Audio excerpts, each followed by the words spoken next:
ის ნამდვილი მჩაგვრელივი და უპატივცემულოდი ქცეოდა.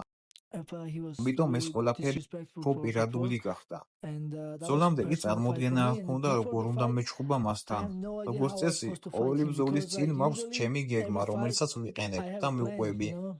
მაგალითად, ჟოზიალდოს წინააღმდეგ საერთოდ არ ვცდილობდი ჭიდაობას, რადგან მისი მიწაზე გადაყვანა რთულია.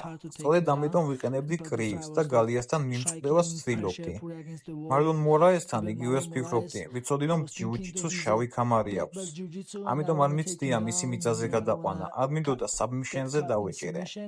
ამიტომ კრივს ვიყენებდი, მაგრამ მან დამანა უკდაუნა და სხვა გზა აღარ მქონდა, უნდა მეჭიდავა. He knocked down me, and after I had to wrestling, and I had to go for it. So every fight I have a different ასე რომ, ყველა ბრძოლისთვის განსხვავებული გეგმა მაქვს, თუმცა პიოტრიანის წინააღმდეგ გეგმა საერთოდ არ მქონდა. დიდი ხანი ვფიქრობდი მასთან როგორ უნდა მეჩხუბა. როგორც იცი, მას ძალიან კარგი თეიქდაუნებისგან დაცვის უნარი აქვს. როგორ ფიქრობ, ილია და ისლამი ოდესმე იჩხუბებენ? თავინ მოიგებს თუ ეს ოდესმე მოხდება. იმედი მაქვს ეს მოხდება. ილიასთვის ეს ბრძოლა რთული იქნება.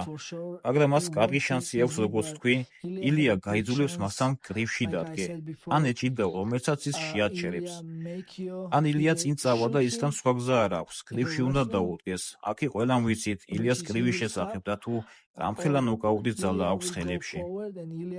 რა თქმა უნდა, ილიასთვის რთული ბრძოლა იქნება, მაგრამ ჯერა რომ შეუძლია ისლამის დაფინიშება.